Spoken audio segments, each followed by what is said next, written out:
The American Theater Wing and the New York Public Library for the Performing Arts bring you the American Theater Wing's Guide to Careers in the Theater. This session, the General Manager. I'm Ted Chapin, and I'm here with Charlotte Wilcox, one of Broadway's leading general managers today. And I thought we'd start by attempting to define what it is a general manager does and what is a general manager. Well, if we had a year, I could begin. A general manager oversees every aspect of a production for a producer. How detailed that job on each individual is depends on the producer and how much they're involved. The producer is basically the person who assembles the whole thing, but it's your responsibility sort of from a business standpoint, whereas his or her responsibility is artistic. Is that sort of a way to start?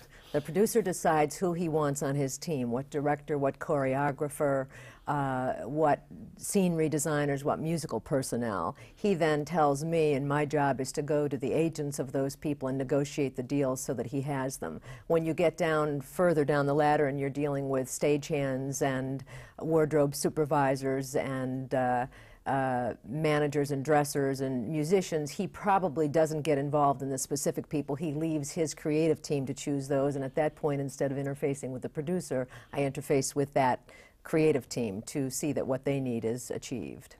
Now, we hear that shows on Broadway cost $3 million, $5 million, $12 million, whatever. I assume that somewhere early on, you're the one that has to figure out whether this is going to cost $3 million, $12 million. So obviously, one of the first things is a budget, yes? That's true, and hopefully early on. I've done many shows where the producer has hired his entire creative team. They've already thought the show through, and then he comes and says, okay, I want it to cost X. You sort of go, you want it to cost X. Sometimes you work it out, sometimes you don't. But if a sane producer comes to you, the first thing you do is the budget, and you get from him his vision, if he has one. If not, then you meet with any of the creative team that he's hired to get their vision. And you sit down, you work it out, you tell him what it costs, and you really negotiate with the producer. He'll say, wait, that's way too much. You explain to him where the expense is so that he can then determine if he wants to decrease a portion of the budget. Is he willing to have less scenery? Is he willing to have less musicians on stage, depending on what the area is and what the problem is? And if a producer says to you, you know, I want to do this musical and I only have $6 million, for argument's sake, at the very beginning, I have this property, I want to do it, I think I can get $6 million to do it, and then he would say, make me a budget, do you think you can do it that way? Do you think you can do it for this amount of money? Do you sort of have a tendency right off the bat to say, right away you've told me $8 million, or we'll try to work it out, or if you're going to do it, you can only have, I mean, it's a process. How do you get into the process of budgeting? Whenever a producer says, do you think I can do it for this, I always say, it sounds reasonable. But I really can't tell you until I put it on paper. Some people seem to have a knack where they can just pull a figure out of the air. I'm really very nuts and boltsy, and I really want to know where it is, and it's incredible detail. It'll take me a good 15 to 25 hours to do a budget between the beginning and when I'm finally ready to present it, because there's so many variables and there are so many details. It's incredibly detailed that you think, oh, this is a musical that is going into a theater that requires 26 musicians, but the producer's told me he's only got 7. So how am I going to deal with that? I have to go back to a union book and find out if there is a legitimate answer to that, or if in fact I have to tell the producer, well, you may only want 7, but you're going to have to pay 26. So there are a million details like that that need researching. Clearly, one of the things that should be said this early in this program is if you are not interested in details, chances are general management is not a position that you should pursue. Absolutely. It's an interesting job in that it's both the big picture and the small picture. There aren't too many jobs where you really need to be good at both, and this is one of them. At the same time that you're going through a book to find a rule that you know is there, but it's minute, but it could cost money, you could have a show that is not selling tickets, and the rule is really going to mean nothing if you can't figure out what the marketing strategy is. So you need to do both at all times. I think that's very important. Let's break down a little bit of what's in a budget, what the different categories of a budget are. Obviously, the creative staff, as you said, that is key, because if a producer decides he's going to do a show, that he needs to know who, first of all, who the author is, and that's a negotiation, yes, and that's yours to make? The author's agreement is the one agreement that the manager does not negotiate. That is negotiated by the lawyers, and 90% of the time, by the time a manager is hired, that agreement has already been negotiated. Simply because people don't want to go out and raise tons of money unless they have the rights to a project. And they usually have enough money in the beginning to hire a lawyer who will help them secure the rights. And how long it is before they have enough money to pay a manager, who knows? Right, but so nobody no producer should take on a general manager unless that producer has the property. It really is not necessary. I won't say you shouldn't, because some producers use a manager as a sounding board, and they really are, in a way, a silent partner, because the producer just needs someone to talk to. But it's really not necessary. You really, until you have the rights, there's nothing to do. Right. Then following that, in that creative staff, you obviously, if it's a musical, you have a director, you have a choreographer, you have designers. And are those contracts all yours to negotiate? Yes. And are they gruesome negotiations, or are they pretty straightforward, or do some of these rule books tell you where to start? Well, the rule books give you minimums, and they say to you, you cannot pay one of these people less than X amount of dollars, depending on the kind of project you're giving. But the talented, experienced people working on Broadway don't work for minimums. So usually if you haven't worked with the director or the choreographer or the designer that you're negotiating, you do some research. What are the last few shows they did? You call fellow managers. What did you pay? What kind of a deal? How is it structured? And then you sit down and put that together based on well, when you're negotiating, based on your budget. When you're doing your budget, you hopefully know who the producer wants to hire, and you do that research, and you put in the budget what you believe that person will earn. If the producer then says the budget's way too high, you have to cut it, you'll say, okay, then you better not hire this particular designer, because you won't get him for what you need, and nor will he do an economical production given the way you want to spend it. The negotiations, are they gruesome? Sometimes. I've had negotiations, I won't name names, but there's a show running on Broadway that I bet to this day there's not a choreographer's contract signed, and it's probably been running 2 or 3 years. They can be that gruesome. Wow. And others are very simple when you have budgeted according to who you're hiring, and when the agent involved is reasonable. The agents play a big part in it. How often does the general manager have input on the creative staff? In terms of artistically? Yeah. In my experience, not that often. Most often when a producer comes to me, they've already got 2 or 3 of their creative staff. I have had producers say to me, for a specific function, I don't know who I want for this, can you give me suggestions?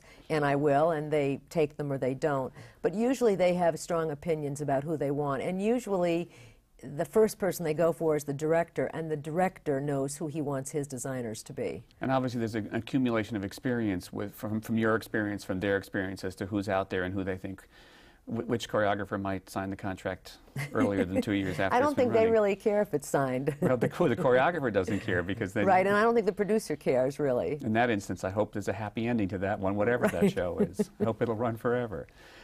Back to the budget. Okay, once these are all signed, obviously the designers start to work, and obviously there has to be a physical production part of the budget. How much input? When do you? I mean, are you shown sketches, preliminary sketches? Do you help guide them, or are you handed a full dossier and full portfolio of costume designs and set designs, and have to say, okay, well, I think it's going to cost this? Most usually you put figures in without having seen anything. The producer will tell you, I perceive it as a one-set show, or he'll tell you the different locales. You read the script, so you know the locales in the script. Then you try to get the producer, is this something that you think is an automated show? Automation, because of the technology in our world today, is very present on Broadway and very expensive.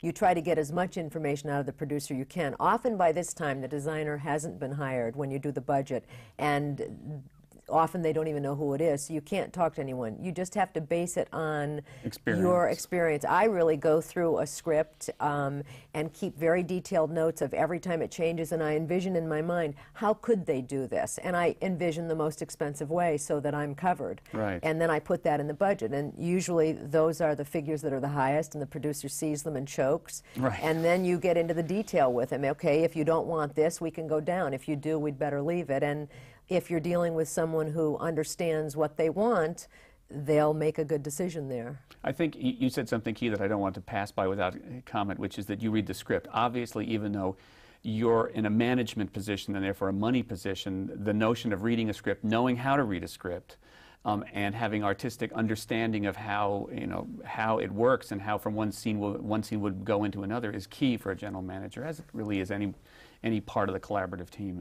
in the theater. It is absolutely. It's again interesting because it's not an artistic position. It is really a position of nuts and bolts, and the big picture is just making sure that there aren't fires you need to put out. In another way, it's a very artistic position.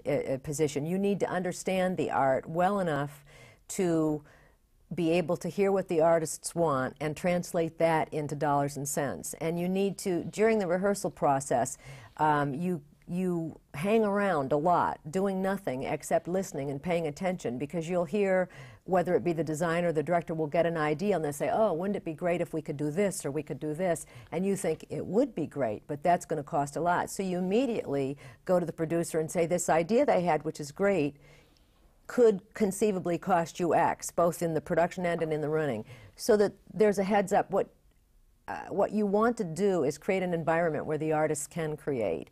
And if you're not there and you don't hear these things, they spend a lot of energy creating something that at the 11th hour they're told can't be afforded. And then everybody is very angry and testy. So you have to put out fires early when they're very little. That's right. Do you also get to sort of take from one area into another? I mean, if you sense in the rehearsal room that the scenery designer wants something new and you think, oh, we're already over budget on this, but costumes look like they're coming in under budget, can you do a certain amount of play that way and thinking, well, maybe we could do this if the costumes don't get any bigger? Almost always. Occasionally you'll get a producer who will put in your contract that you cannot go over budget more than a certain percentage on each line item. You can't. Right. And I always object to that strenuously because, number one, as it is, the amount of tracking you have to do to make sure you're on budget, so that if there's a time when maybe you budgeted incorrectly and maybe they really do need that piece of scenery, and it'd be terrible to ruin the production because you don't have the money when you have it sitting in another category. So I try to convince the producer that that's a silly clause to have in there. It's not to anyone's advantage. But are you contractually responsible for that? Is that what you just said? Sometimes a producer will try to make you contractually responsible. Normally not, but sometimes they'll say that you are not allowed to go over a certain line item budget by a certain percent. Seldom. Most contracts don't have anything to do with that in it, but it has happened. Right. Now, I assume, moving on the budget, the production salaries are pretty much a key to the number of people. In rehearsal, certainly, for a production budget. When you're budgeting up until performances begin, it's numbers of weeks rehearsals, numbers of people rehearsal. I mean, that's fairly standard? That's fairly standard. Again, when you come to the people who are working on the production, consistently, even after it opens, they each have a union. Their union tells them the minimum on a particular actor, if that's an actor who demands over minimum, and if so, you make a good guess, or again, you research with other managers what they've recently gotten. So those are, but of course, during the rehearsal period, it's simply a minimum because everyone gets minimum during the rehearsal period. Right. And again, with the fees, you have to budget in pensions and welfares. Every union has pension and welfare and annuities now, and the percentages change consistently. It's, again, you have to be willing to constantly track that detail. How much of a production budget is dictated by union? Rates and union rules. I mean, certainly actors and... I'd say a huge percentage, because even when you're building scenery in New York City, you're building in union shops. So your rules are dictated by a different set of rules, and rules that I don't really have to deal with, but the scenic shop does, so their prices are dictated by that. In advertising, it's not so, I mean, I guess ultimately it goes back to a union, but your advertising rates are set, and that's ultimately because you go back again, I don't deal with those specific unions, but almost everything in the Broadway theater is unionized. And I would imagine on the scenery that you were just talking about, your relationship with the scenic studio is key, because if you get a number from the studio that you don't like, and they said I have no play here, and this is what the rules are, then you could say, well, what can you do for me? Can we do this? You know. It's very important. Also, the designers will push for the maximum because they want not so much volume on stage, but they want, whether it's volume or quality, whatever, they want the best. And designers really come up with a creative concept, but how you go about executing that creative concept, they're not so great at. You have production supervisors who do that, and the shops. So when you'll see a price for something that is just much too high for what your budget can bear, you'll go back to the shop and say, okay, help me out. Is there another way to do this?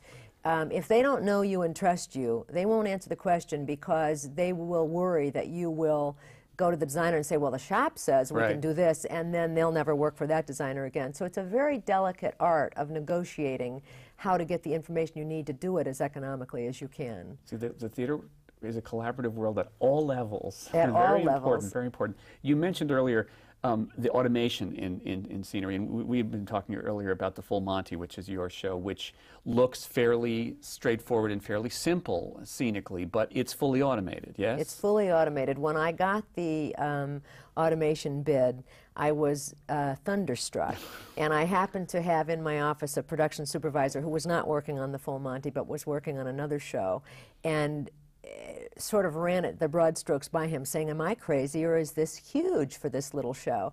He was thunderstruck and telling me that it was larger than, and again I won't name names, but one of the musicals on Broadway, which was notorious at that time for being huge. And no one could believe that this was possible. But it's all off stage, it's not seen, but we did the show at the Old Globe, and there they were not fully automated. And what would happen was two pieces of scenery would come in. They wouldn't come in at the same rate every night, or this one would come in a little faster than this one.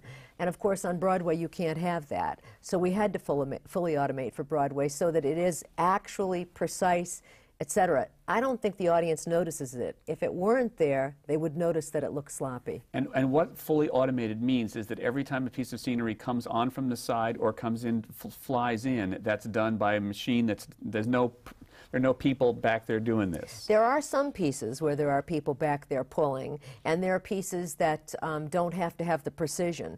But so much of this show, you have 3 tiers of scenery, they need to come in, the timing is perfect. One will come in, then another, then another. So there are some where you have people pulling, but most of it is done by automation. And I assume you whittled that ghastly number down to something manageable. How did you do that? We whittled it, and I don't know, because I don't understand automation. I just know I would call the people involved and, you know, cry, say, you have to do something. We can't do this. And, you know, and it's not 100% true. I mean, I would look at it, and the producers were very helpful here on the Full Monty. One of them has had a lot of experience in producing at the Old Globe for 25 years, so he really knows it. And he would sit and have very good ideas and say, well, couldn't we gang these two together? If these two came in together instead of separately, it'd be a few minutes difference of when they arrive on the stage, but it wouldn't really make a big difference. It would look fine. So he was very helpful in doing that. We didn't whittle away a lot. And then, of course, in that instance, he and you would have to then talk to the director to make certain that the director and the designer is okay with it coming in a slightly different way than they may have. First, on something like that, you go to the designer, and if the designer is okay, the designer will then go to the director on it, because at that point they're speaking the same language. They better be. That's right. I want to move on to another important budget, which is the running budget. And I mean, obviously, the production budget is getting the show built, getting it rehearsed, getting it teched in the theater, getting it to the first time that the curtain goes up and there's an audience there. But then another responsibility you have is to tell the producers, okay, it's going to cost you this amount of money every week to run this show. What, when do you make that budget, and what influences that budget, separate and apart from the production budget? That budget is also made at the same time you make the production budget, although it is probably revised 2 or 3 times as you go along and know more. But you really, I start by making a budget that's based on exactly what I've been told, and then the next thing I do is look at it in comparison to the theater that we're going into and the ticket prices we're going to charge, and say, okay, if this is the budget, what % of capacity do we need to break even?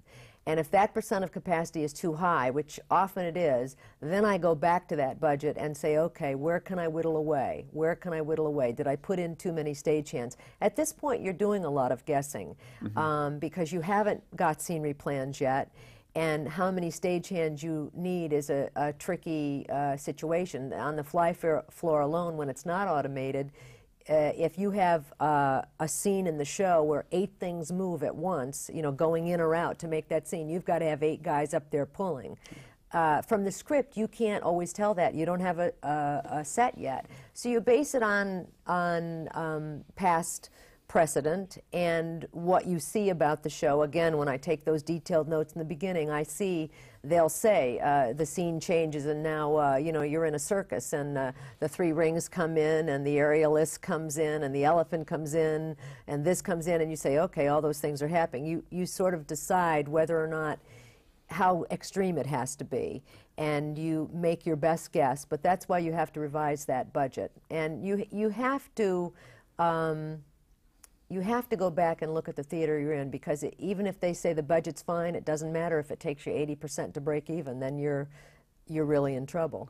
And a certain amount of a Broadway theater, there's certain union stipulations, numbers of stagehands and stuff like that. So you have to start with a basis that you can't deviate from, correct? That's right. I mean, the biggest one is musicians. Every Broadway theater has a different number of musicians that you must employ.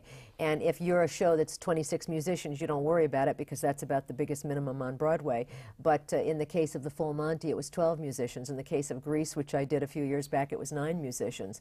So at that point, if you know your theater, then you know how to budget for those extra people if they are there. If you don't know your theater, that's where you're in trouble. If you only need 9 on stage, are you going to end up in a theater that needs 9 or a theater that needs 26? You have to make your best guess. Sometimes you just do cover notes to the producer saying this assumes we get theater A, B, C, or D, and of course have a conversation with them so that they're aware the budget will go way up if they don't. Did you know in the Full Monty when you were in San Diego what theater you were going into in New York and what the musicians' minimum was in that theater? We knew that we were going into one of 3 theaters, and the musicians' minimums were wildly different. So we had 3 separate budgets. Now also the seating capacity was wildly different.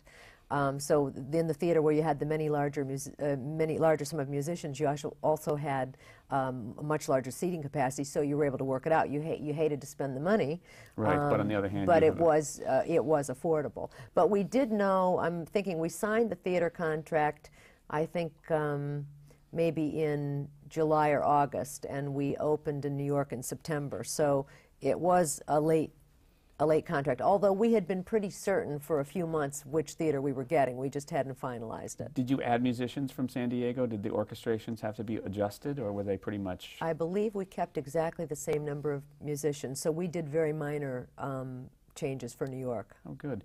I mean, when a running budget comes in and it will only break even at 85% capacity, obviously one of the things that could be done is to raise the ticket prices. Is that your responsibility?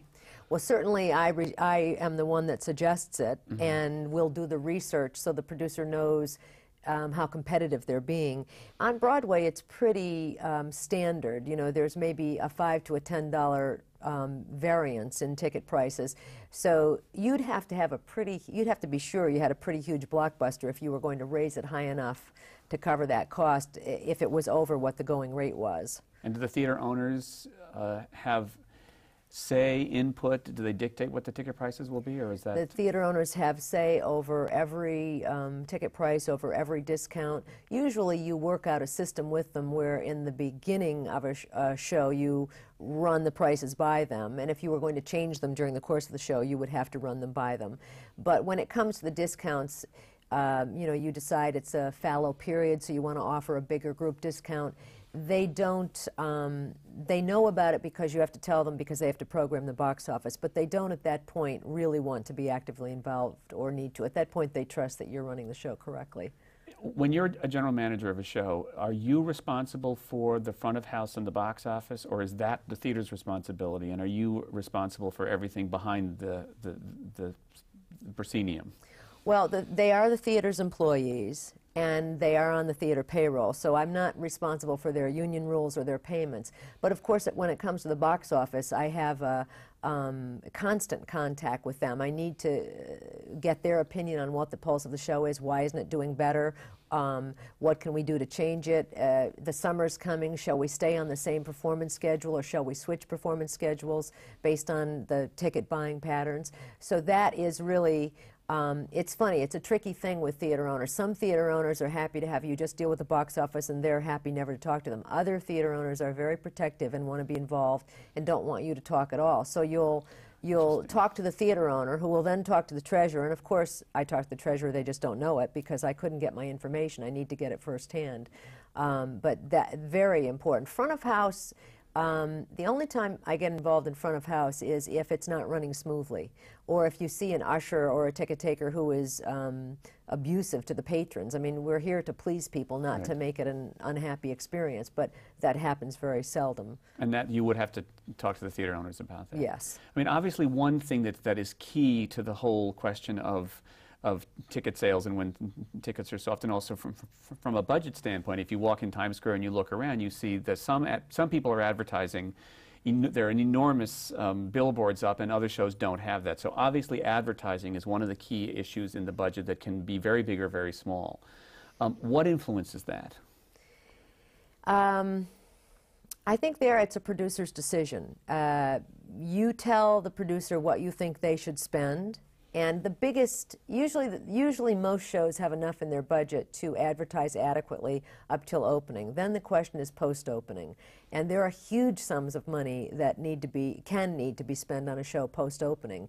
And it's one of the biggest mistakes new producers make is they just say, well, I'll worry about that later. And then they open their show, which gets mixed reviews. It's not a smash hit, but it's not a dog by any means. And it could have a life, but they haven't got one penny to advertise it. And at that point, if you're not a smash hit, you need to pour a huge amount in to solidify the perception of the buyer.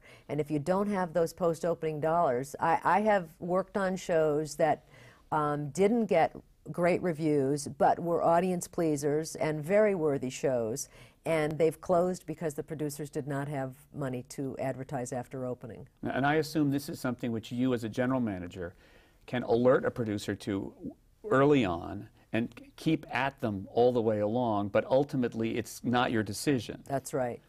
And that's pretty much true of everything. And I was thinking about that this morning, is for a human being who wants to, it's again an interesting job because in a way you're everybody's boss except the producers. And you're perceived that way. In another way, you really can't make any decision. Of course, there's a million little decisions you can make, but you really have to keep the producer informed and make the decision he wants. It's a huge responsibility, and managers get very little notice or credit. And I happen to think if they're doing their job well, they shouldn't get notice or credit because they're just keeping the wheels running for everybody else. But for somebody who's looking for recognition and you know, to be the big cheese, it's maybe not the job for them. Is it a stepping stone to a job for somebody who wants to be a big cheese, or is that a mistake for someone to make? I think it could be the only really job to go, you know, unless you're going to go into the corporate world and do something that's not theater but related, but the only job in this industry that it's a stepping stone to, I think, really is the producing job. And definitely, I think anybody who wants to be a producer doesn't have to, but could get a lot of value out of knowing the job, because then you know what you're paying for, and nobody can pull a fast one on you. You know what the financial nuts and bolts are. Right. How did you get to be a general manager? I came up through the ranks. I started as a producer's secretary, a number of producer's secretary, and just kept plugging away, and I got elevated as I went along. I became a company manager, which I really didn't actually do that job much, but briefly. And then one day I was working for a company as a manager of shows that were playing. We would produce them here in New York, down for Florida, and a New York producer who was working with the firm I worked for was unhappy with their manager and wanted a new one. There were two producers, and they didn't see eye to eye, and I was the one person they could both agree on that they'd be happy to hire, and that's how I got my start. Yeah, exactly. Explain a little bit what a company manager is, because I know we're here to talk about general management, and they are two different jobs. But what a company manager, I assume, at least partly has to do with the company. Right. The company manager is overseeing the details of the company. He does their payroll every week. The stage manager will say to the company manager, okay, this actor missed 2 days. This actor filled in for him, and the company manager figures out what you actually have to dock the one actor and pay the other actor. The company manager is at the theater every night. He works very closely with the box office. He actually counts the receipts every night. In this day and age, counting the receipts is reading which numbers you have to ask for backup for and how to read those reports, so it can be pretty tricky. That's a very important job. And it's really generally to be available for the company and to take care of their needs. And you need, again a delicate job. You need to know, is this actor complaining about his shoes because this actor will complain about his shoes for the rest of his life, or does this actor really need new shoes? So you have to have good judgment and a sensitivity to human beings. Does a company manager work for a general manager?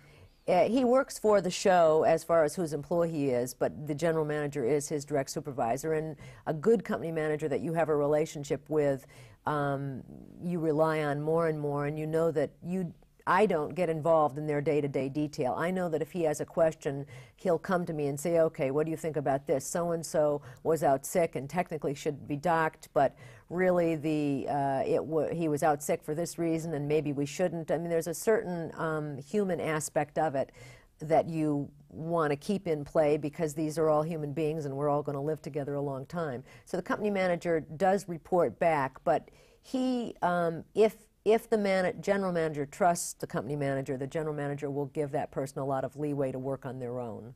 I want to point out that you're referring to the company manager as he. Right. And I think we should point out that you know, these jobs, I mean, well, let me ask you, is this a guy job, or? No, it isn't, actually. The current company manager I'm working with is a he, so I referred to he. But on my last show, the company manager was a woman who I've worked with on many shows, and it really isn't a guy job or a girl job. It's either one, and it's both, and equally effective. And I think that it's true for general managers, it's true for stage managers, it's true in this day and age for everything in our industry. I mean, you go backstage and the stagehands, which is, has always been primarily, exclusively really for years and years, male territory, is no longer. I have a road tour of Ragtime Out. The head sound engineer is a woman. The assistant carpenter is a woman. So it's gender is really not important. And I think that's something that has been the case in the theater for a long time, and I think it's good to know, if anybody's interested in working in the theater, that it's not a gender specific or a race specific or an age specific. Not at all. It's still predominantly male. But that's just because I think it doesn't attract the females as strongly, or maybe they're just way ahead of us. But it's absolutely pays no attention, and I don't think anyone in this industry really, when someone's interviewing, you don't pay attention to someone whether they're male or female. It's not an important issue. Yeah, it was interesting that you said you started as a secretary. I wonder if there are male secretaries. There are male secretaries. I wonder if they're I in actually theater had offices. a male secretary. He was the best one I ever had. I miss him dearly. Where is he? What's he doing now? He works for a famous author. Okay, well. Are there schools for general managers? Are there theater administration schools? What would you recommend for somebody who wanted to work toward being a general manager? How would somebody get a start academically?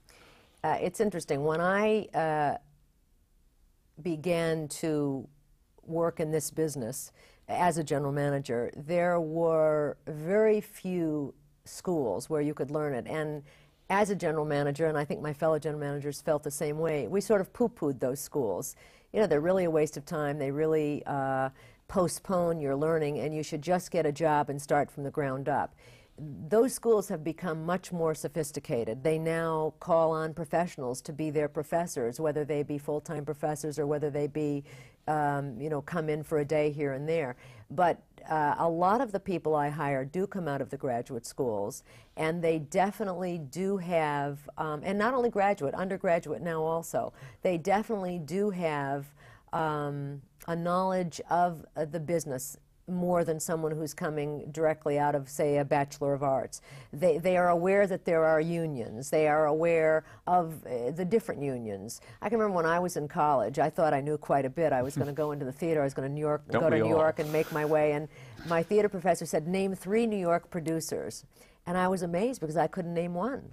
And that taught me right there that I knew so little. And I think that's probably true of most people, unless they happen to be avid theater goers. I didn't happen to grow up in an area where I was near New York, so I had maybe only seen 2 or 3 shows in my life when I came to do this job. Where did you grow up? I grew up in upstate New York, Bath, New York. Not a touring spot. No, not a touring spot at all. The high school play was, I think, about it. Do you feel that students that you've worked with today that come out of these programs are ready to start at the bottom, or do you think that they enter at a higher level? No, they still have to start at the bottom because the experience. You can understand that there are different unions, but that doesn't begin to tell you what's in each of those books. Well, you have a slew of books here of all kinds of pastel colors, and these are these all the books that you have to know as a general manager? I'm missing a few. Oh dear. And these are only really the books that deal with the production end. If you dealt with the theater end, you'd have another slew of them just as big. And you have to know what's in them. You don't, when at PAM, which is a union of managers and press agents, company managers and press agents, and when I was joining that union, you have to take a test after a 2-year apprenticeship. When I took the test, you had to know what was in each of these books by memory. Now, of course, they've gotten smart and realized what a waste of time to make people memorize, and you can take the books to the test with you. Memorizing it was impossible, right. But knowing where to find it and knowing when an issue comes up that there's a rule somewhere. Every day that something comes up and you say, wait a minute, there's a rule somewhere. Someone wanted to put footage of a show I'm working on at a certain convention for some kind of computer technology, and the question was, okay, can we show that? They were going to digitalize it into their website and then show this. So he says, can we put this footage on a website on the internet without paying for it? Yes, everybody said we could. We said, oh, but they're going to then take this digitalized footage on their website and run it continuously all day long so that anyone who walks by their booth will see it. Suddenly, that's not the internet anymore. That's now a lobby loop.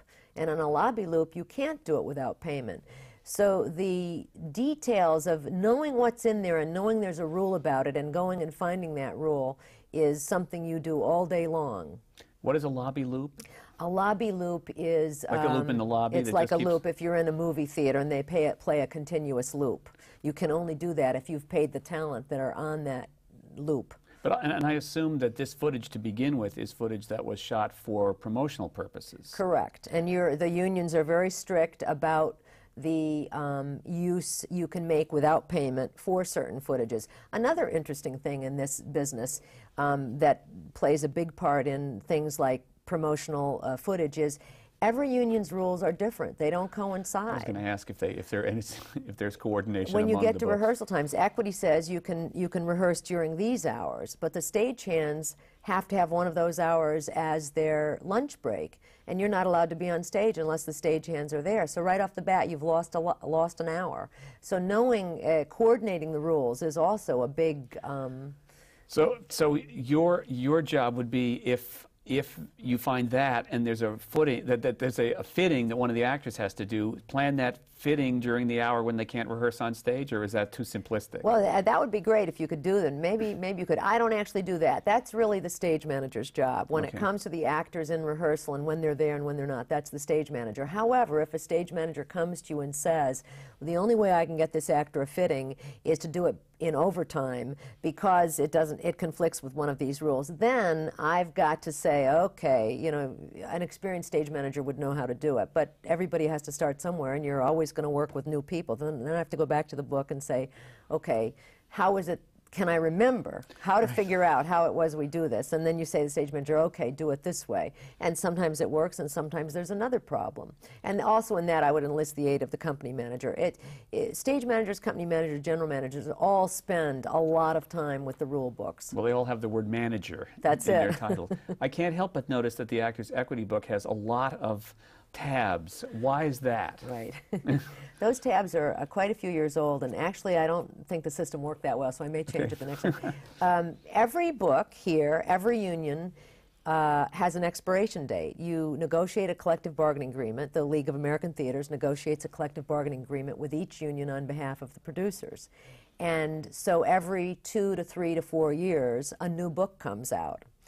If you don't read those rules, you don't know the new rules, and I still do some things the way I did 20 years ago, or I'll say, I know you can do that, I know you can do it. I'm remembering a rule from 20 years ago. But now I've got to go back to the book and see if that rule is still there or been changed. So these tabs were all the new rules in the last negotiation. If none of those books existed?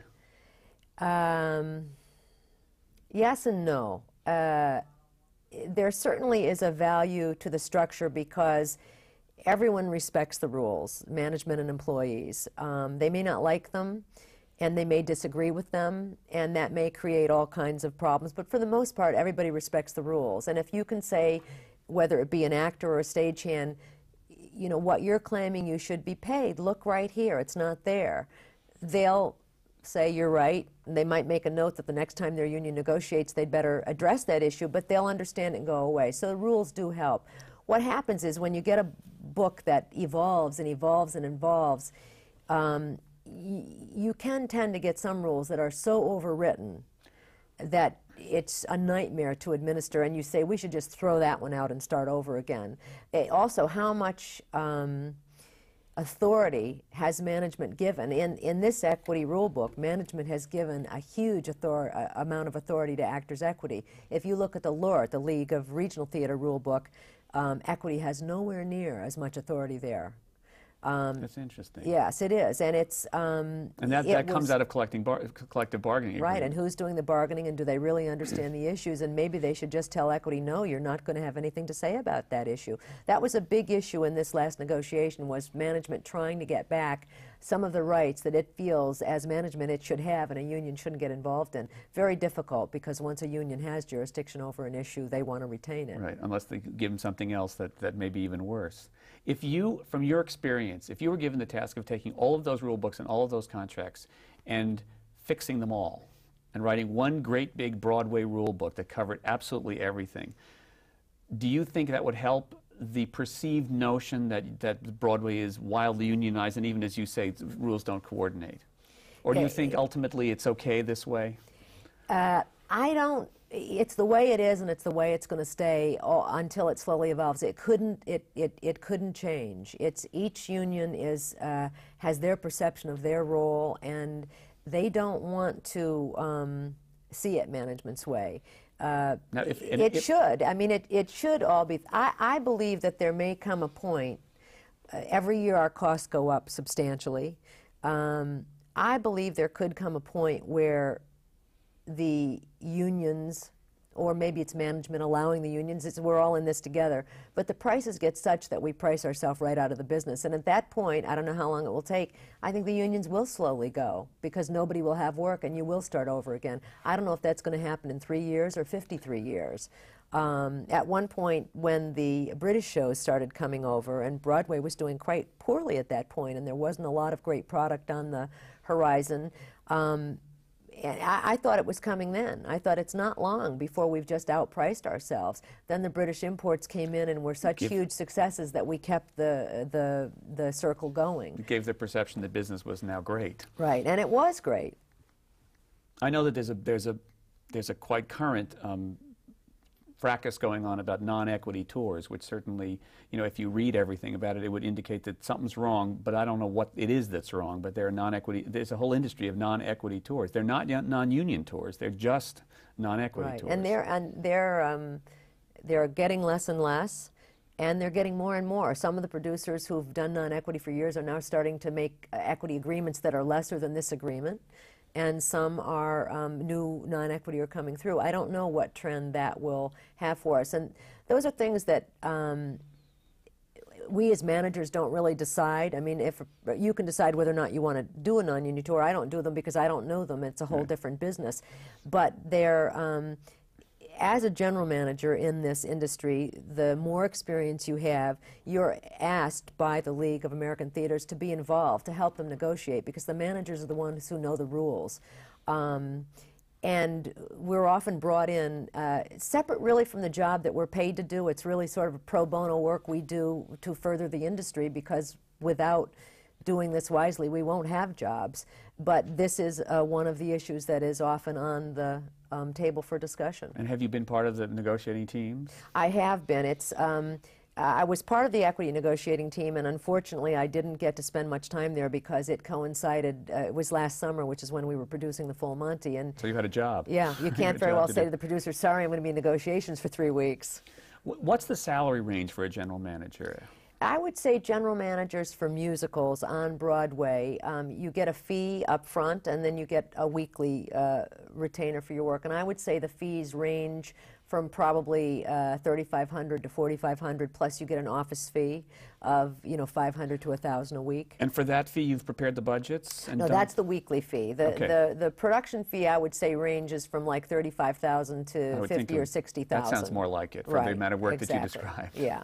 But on a weekly basis? On a weekly basis, it's like $3,500 to $4,500 plus an office fee. And is that, now the office fee, does that cover your office, or does some of the $3,500 go towards the office? Yeah, the office fee you get doesn't cover your office, but it goes toward it. You know, you have to provide a desk for the company manager, you have to provide desk for the accountants who come in once or twice a week, so it goes toward providing a space that's a bit bigger and will accommodate those. And what does a company manager make? What's the range for a company manager? A company manager, they just came out with new rules. The old minimum for a company manager was $14.92, and it's gone up, and I don't think I've actually seen those new rates yet, but it's something slightly above that. And is that generally a higher minimum than actors, or is it about the same as actors, or and also stagehands? Where does it sort of... Stagehands get the most of everyone. If you want to make money, that's the job to get. But don't you have to be born into a certain number of families? Okay, we'll just leave that one alone.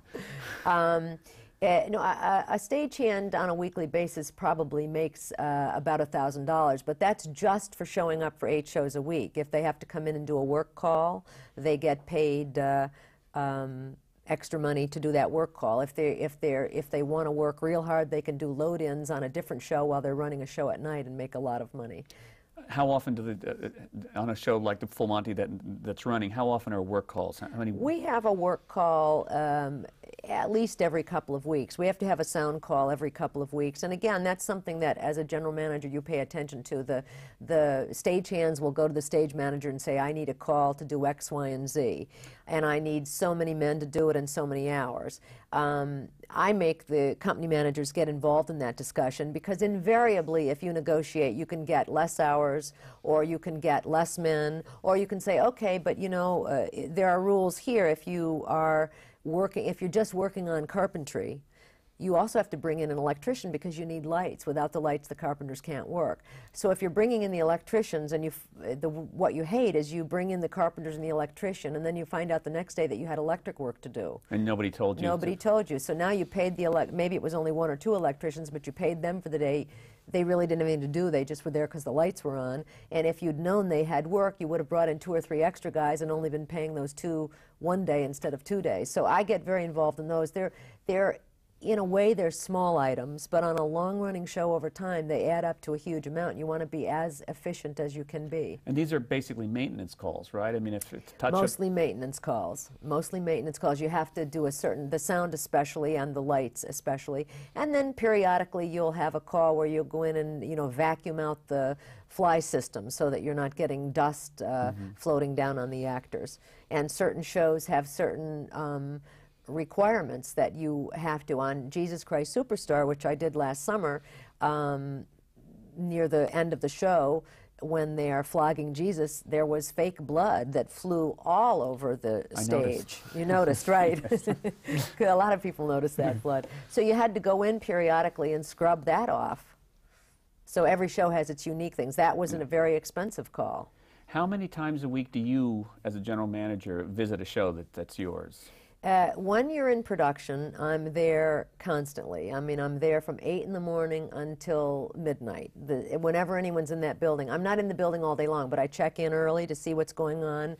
If you don't, you find that, you know, $10,000 is spent and you didn't know about it. It happened so fast. And I'm there until the actors are released, again, because they might decide they need a call tomorrow to do X and Y, and you've got to tell them what X and Y costs. Once the show's up and running, I tend to go once or twice a week, depending on my schedule, and again, depending on what's happening with the show. If you've got a lot of activity going on, then it's more often. If you have less activity, then it's less often. Do you get written reports from those people like the stage manager and the company manager who are at the theater every night? You get a written report from the stage manager, which of course is the first thing you read every morning. The company manager doesn't do a written report. He in a way he does. He gives you a written report of the figures you've done, so you know financially where you are in comparison to other weeks. But the company manager most usually works out of the general manager's office, so you don't really need written reports because he is there with you every day and will come in and tell you what your time. I can do more than one show at a time. I have done up to 6 shows at a time, and that was very unpleasant. I'm sure.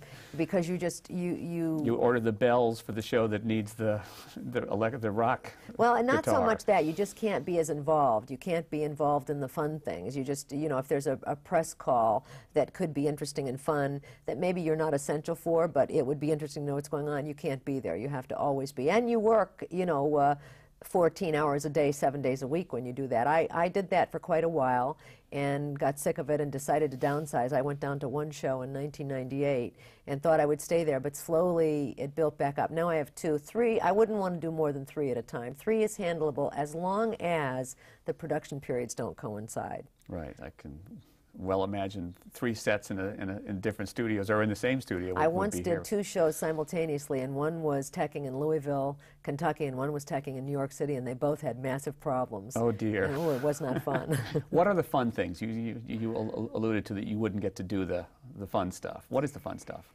Well, the fun things are, I guess that partly depends on each individual and what they perceive as fun.